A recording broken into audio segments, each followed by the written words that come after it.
పశ్చిమాసియాలో మళ్ళీ ఉద్రిక్తతలు పెరుగుతూ ఉన్నాయి. తాజాగా ఇరాన్ హార్ముజ్ స్ట్రైట్ ని క్లోజ్ చేసింది. జలసంధిలో తమ అనుమతి లేకుండా ప్రయాణిస్తోన్న వాణిజ్య నౌకపై ఇరాన్ దాడి చేసింది. అందులో 11 మంది భారతీయులు ఉన్నారు. ఒకరు గల్లంతైనట్టుగా వార్తలు వస్తూ ఉన్నాయి. ఈ దాడిని అయితే భారత్ ఖండించింది. ఇరాన్ పై అమెరికా విరుచుకుపడింది. 140 లక్ష్యాలపై భీకరమైన దాడులు చేసింది. ఇరాన్ కూడా బహ్రెయిన్, కువైట్, ఖతార్, ఒమన్లలోని అమెరికా స్థావరాలపైకి డ్రోన్లు, క్షిపణులు ప్రయోగించింది. ఇది సార్ వార్త. సో ఏంటి సార్ మళ్ళీ మొదటికి వచ్చింది? అంటే స్టేట్ ఆఫ్ ముందుకు వచ్చింది కన్నా కూడా ఇక్కడ స్టేట్ ఆఫ్ హార్ముజ్ తెరిసి ఉందా మూసేసిందా సమస్యది. క్లోజ్. ఇరాన్ ఏమో క్లోజ్ చేశాము అని ఇరాన్ చెప్తోంది. తెరిసే ఉంది, ఫ్రీగా షిప్స్ ప్రయాణం చేయొచ్చు, మా సైన్యాలు అక్కడ రెడీగా ఉన్నాయి సేఫ్ ప్యాసేజ్ కొరకు అని అమెరికా చెప్తుంది. తెరిసే ఉంటే సైన్యాలు ఎందుకు? ఇప్పుడు రోడ్డు తెరిసినదంతా పోలీసులు ఎందుకుంటారు అక్కడ? Traffic police. రోడ్డు మూసేస్తేనే కదా ట్రాఫిక్ పోలీసు ఉండేది. కానీ ప్రెసిడెంట్ అమెరికా ఏమంటుంది? తెరిసే ఉంది, మీరు మా సైన్యం ఉంది అంటే అర్థం ఏంటి? అంటే మీ సైన్యము ఇరాన్ సైన్యము కొట్టుకుంటుంటే మధ్యలో షిప్స్ వెళ్ళాలి.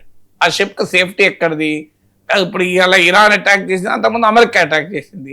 ఇదే ప్రాంతంలో అమెరికా మన షిప్ని అటాక్ చేస్తే కనీసం సానుభూతి కూడా అమెరికా ప్రకటించలేదు. ఎస్, మీరు చట్ట విరుద్ధంగా వెళ్ళారు, మేము అటాక్ చేస్తామన్నారు. సో అంత ఓపెన్గా అమెరికా సమర్థించుకుంది, దాడిని కూడా సమర్థించుకుంది. సో అందువల్ల ఫండమెంటల్ పాయింట్ ఏంటంటే స్టేట్ ఆఫ్ హార్ముజ్ ఫిబ్రవరి 28 కన్నా ముందు, యుద్ధం ప్రారంభం ముందు ఫ్రీగా షిప్స్ వెళ్ళాయి. ఎవరు ఏ అడ్డంకి చెప్పలేదు. ఫ్రీ స్టేట్ ఆఫ్ హార్ముజ్ను యుద్ధం తర్వాత ఇరాన్ మూసేసింది.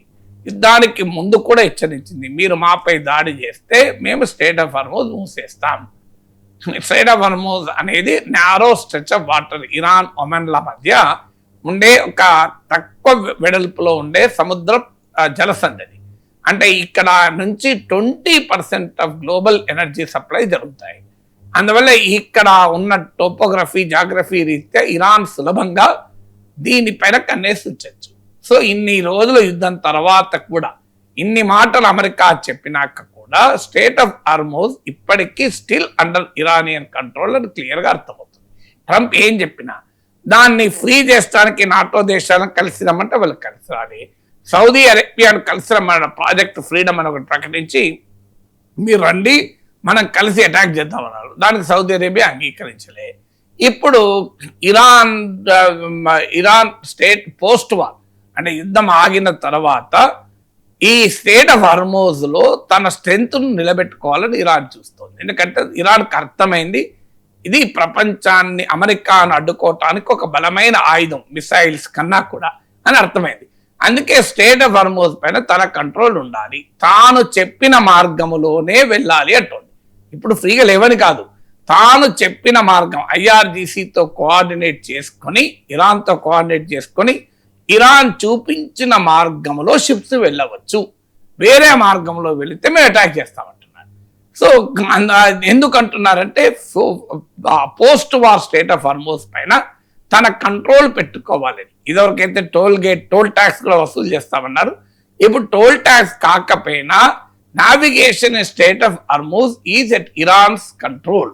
అందువల్ల తనకు నచ్చిన వాళ్ళను పంపిస్తుంది, నచ్చిన వాళ్ళను పంపదు, తనకు వ్యతిరేకంగా ఉంటే సంగతి తెలుస్తుంది. అందువల్ల effective control over state of Hormuz Iran చేతిలో ఉంది. అమెరికా ఏమీ చేయని నిస్సహాయ స్థితిలో ఉందని మాత్రం అర్థం.